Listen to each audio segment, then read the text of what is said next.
کبھی کبھی ذہن میں یہ بھی خیال آتا ہے اچھا جی میں توبہ کر لوں گا، اللہ بڑا رحیم ہے، اللہ نے کسی کو تو معاف کرنا ہی ہے، اللہ معاف کر دے گا۔ بھئی اللہ رحیم ہے، معاف کر دیں گے، یہاں تک تو بات ہے صحیح، لیکن اگر موت کے وقت ایمان ہی سلامت نہ رہا تو پھر کیا بنے گا؟ حدیث پاک میں ہے کتنے لوگ ہوتے ہیں ان کے نام ساری زندگی مسلمانوں کی فہرست میں رہتے ہیں، موت کا وقت آتا ہے ان کا نام مسلمانوں کی فہرست سے خارج کر دیا جاتا ہے۔ کتنے لوگ ہوں گے قرب قیامت میں یصبح مؤمنا و یمسی کافرا، نبی اسلام نے فرمایا صبح اٹھیں گے ایمان والے ہوں گے، شام سونے کے لیے بستر پہ جائیں گے ایمان سے خالی ہوں گے۔ تو بھائی یہ جو ایمان سلب ہونے کی بھی باتیں ہیں، کہیں ایسا تو نہیں کہ گناہوں کے بد اثرات کی وجہ سے ایمان ہی سلب ہو جائے، پھر کیا بنے گا؟ رحمت تو ہوگی نا ان کے لیے جو ایمان کے ساتھ چلے گئے، اور ایمان سے ہی محروم تو پھر کہاں سے رحمت کا سوال پیدا ہوا؟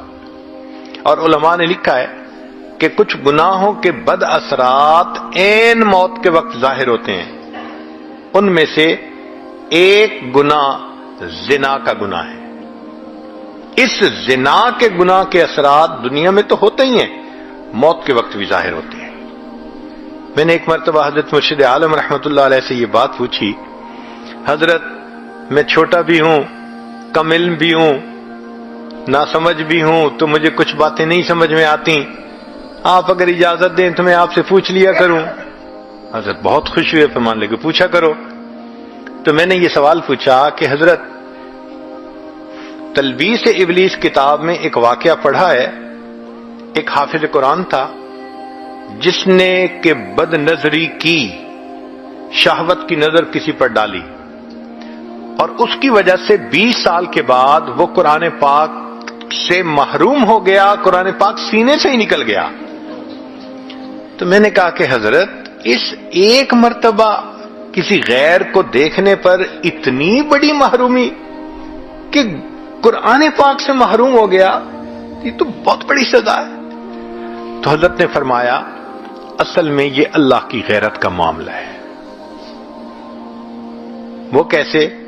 کہ اللہ تعالیٰ چاہتے ہیں میرے بندے، نعمتیں میں نے دیں، پیدا میں نے کیا، اب تیرا دل میری محبت کے لیے وقف ہونا چاہیے، یہ میرا گھر ہے۔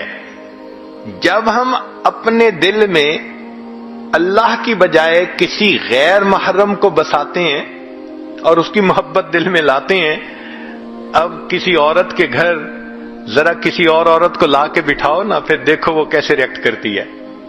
تو فرمایا یہ اللہ کی غیرت کا معاملہ ہے، اور اللہ کو جب غیرت آتی ہے پھر اللہ تعالیٰ کوئی بھی سزا دے سکتے ہیں۔ تو اگر ایک مرتبہ کی بدنظری قرآن پاک سے محرومی کا سبب بن سکتی ہے، تو یہ جو آج اس کے ساتھ افیئر ہے، کل اس کے ساتھ ہے، پرسوں اس کے ساتھ ہے، میرا ٹائم نہیں گزرتا، میں تمہیں ہر وقت یاد کرتا ہوں، میسیجز چل رہے ہیں، ملاقاتیں ہو رہی ہیں، پھر اس کا نتیجہ کیا نکلتا ہے کہ انسان موت کے وقت ایمان سے محروم ہو جاتا ہے۔ علماء نے لکھا ہے زبان پہ فالج پڑ جاتا ہے، کلمہ پڑھنا بھی چاہے کلمہ نہیں پڑھ سکتا، اللہ توفیق چھین لیتے ہیں۔ تو اس لیے ایسے گناہوں سے توبہ کرنی فی الفور ضروری ہے۔